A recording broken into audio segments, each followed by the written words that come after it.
जय श्री राम दोस्तों, शंखनाद में आपका बहुत बहुत स्वागत है। 4 दिन पहले कहा जा रहा था कि मोदी सरकार बैसाखी के सहारे चलेगी, मंत्रालयों में खींचतान होगी और यूपीए की तरह एनडीए में भी बड़े बड़े मंत्रालय, रक्षा मंत्रालय, गृह मंत्रालय मांगने के लिए मारकाट हो जाएगी और सरकार बनने में बहुत वक्त लग जाएगा। लेकिन आप देखिए, कुछ दिनों में ही साफ हो गया कि मोदी के मंत्रालयों पर किसी का जोर नहीं है। पीएम मोदी ने अपने मंत्री तय कर दिए, सरकार बन गई और काम भी करने लगे। यहाँ तक कि पीएम मोदी ने सभी अहम मंत्रालय अपने पास रखे हैं और उस पर उन्हीं मंत्रियों को आगे जारी रखा है जिनके पास पिछली सरकार में थे। गृह मंत्रालय, रक्षा मंत्रालय, वित्त मंत्रालय, विदेश मंत्रालय सभी बीजेपी के पास है और यही मंत्रालय देश की सुरक्षा से जुड़े अहम फैसलों में भी शामिल होते हैं। कैबिनेट कमेटी ऑन सिक्योरिटी, जो कि सुरक्षा से जुड़े फैसले लेती है, कई महत्वपूर्ण मुद्दे उसके सामने जाते हैं, इसमें इन्हीं मंत्रालयों की सदस्यता होती है और यही मंत्रालय पहले जिनके पास थे आज भी उनके पास है और जो नीतियां पहले से चलती आ रही थी पीएम मोदी ने उन्हीं को जारी रखा है। कोई बदलाव नहीं हुआ है, कोई कमी नहीं आई है। और गृह मंत्रालय की बात करें तो अमित शाह को ये जिम्मेदारी फिर से मिली है और उनकी लिस्ट में कई चीजें हैं जो पहले पूरी नहीं हो पाई और इन 5 सालों में पूरी होंगी। जैसे नए आपराधिक कानूनों को लागू करना है, पिछले कार्यकाल में पास हो गए थे, इस बार उन्हें लागू करना है और जिससे उनका फायदा भी देखने को मिलेगा कि क्या बदलाव हुआ है, ये सामने आएगा। जम्मू कश्मीर में चुनाव कराने हैं, एनआरसी का मसला भी है, जनगणना भी है जो कि कोरोना के चलते 2020 में रुक गई थी, अब उसे फिर से शुरू किया जाएगा। आगे परिसीमन भी होगा, यूसीसी भी आएगा।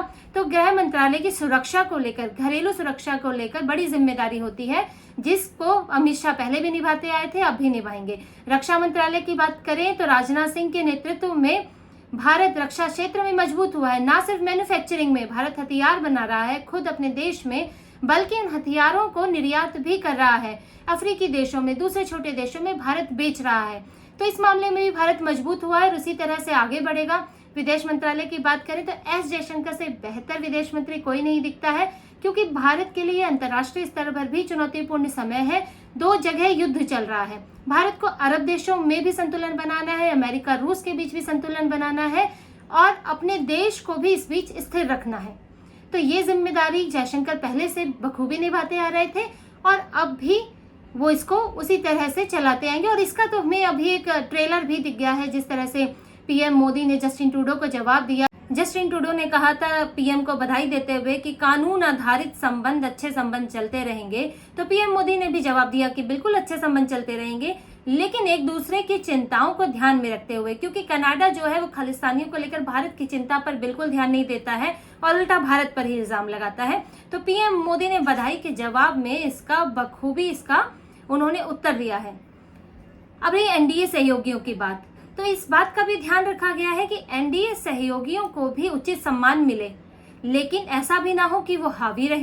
बीजेपी ने रेल मंत्रालय, आईएनबी मिनिस्ट्री, स्वास्थ्य मंत्रालय, शिक्षा मंत्रालय सब अपने पास रखे हैं, लेकिन सहयोगियों को भी वो मंत्रालय दिए हैं जो उनकी सम्मानजनक स्थिति बताते हैं। जैसे टीडीपी को 2 मंत्रालय दिए गए हैं, एक एविएशन मिनिस्ट्री है और दूसरा राज्य मंत्री है। एविएशन मिनिस्ट्री पहले भी टीडीपी के पास थी जब वो 2018 तक एनडीए की सहयोगी थी, अशोक गजापति राजू मंत्री थे। अब फिर से टीडीपी को वही दे दिया गया है और इसके अलावा राज्य मंत्री हैं। जदयू को भी एक मंत्री बनाए गए हैं, एक राज्य मंत्री बनाए गए हैं।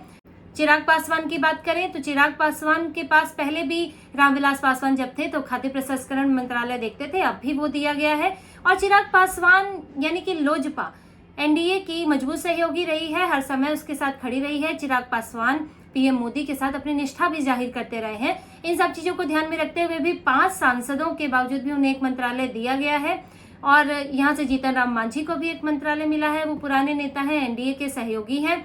जेडीएस को 2 मंत्रालय मिले हैं, कर्नाटक में उसका सहयोग महत्वपूर्ण है और वो भी एनडीए के साथ ही रही है।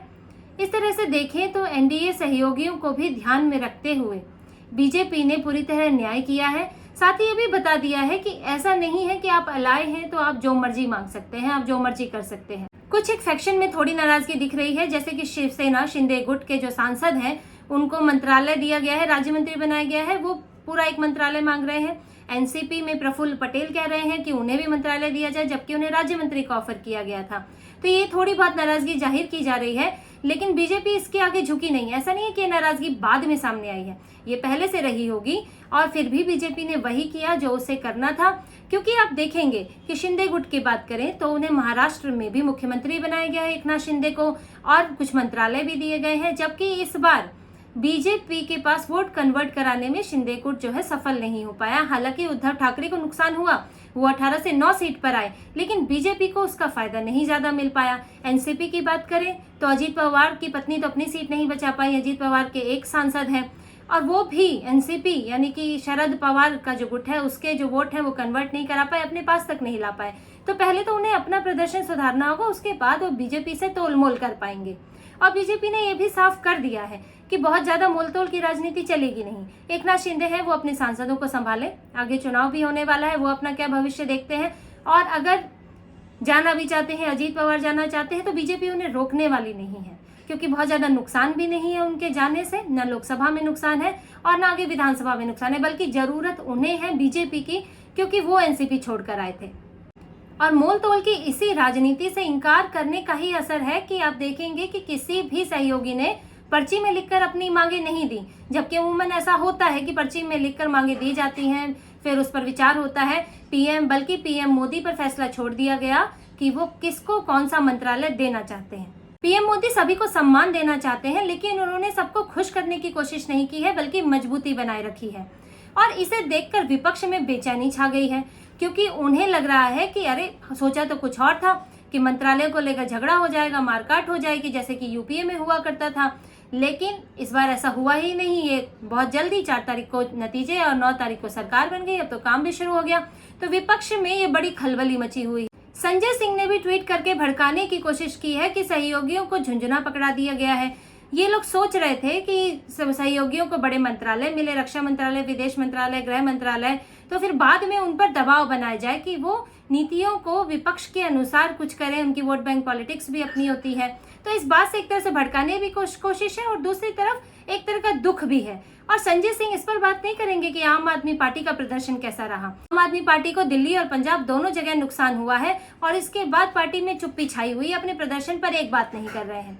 अपने सहयोगियों को हर पार्टी साथ रखना चाहती है। अब देखिए सीपीएम, केरल में सीपीएम भी कोशिश कर रही है। सीपीएम के पास एक राज्यसभा सीट थी जो केरल कांग्रेस एम को दे रही है, जो एक क्रिश्चियन पार्टी है, रीजनल क्रिश्चियन पार्टी है, और वो उसको डर है कि बीजेपी के पास उसका क्रिश्चियन आधार खिसक कर जा रहा है। इस चुनाव में बीजेपी को क्रिश्चियन के वोट मिले हैं, क्रिश्चियन समुदाय हैं जो बड़े उनके धार्मिक गुरु हैं, उनका सपोर्ट बीजेपी के पास रहा है, क्योंकि सीपीएम और कांग्रेस की मुस्लिम परस्त नीतियों से वो परेशान है। वहां धर्मांतरण बड़े स्तर पर हो रहा है और इससे परेशान होकर केरल में सीपीएम ने अपनी राज्यसभा सीट दी है ताकि रीजनल पार्टी उसके पास रहे। तो देखिए सहयोगियों को तो हर कोई अपने पास रखना चाहता है, लेकिन अंतर एक होता है कि एक है कि आप सहयोगियों के सामने पूरी तरह झुक जाएं, सरेंडर कर दें, और एक होता है कि आप सम्मान बनाए रखें, आप उन्हें खुश भी करें लेकिन झुके नहीं। और पीएम मोदी ने यही किया है। शंखनाद में आज इतना ही। इसी तरह की और खबरें और विश्लेषण हम आपके लिए लाते रहेंगे। हमसे जुड़े रहिए, प्लीज सब्सक्राइब कीजिए और फीडबैक दीजिए। धन्यवाद। जय श्री राम।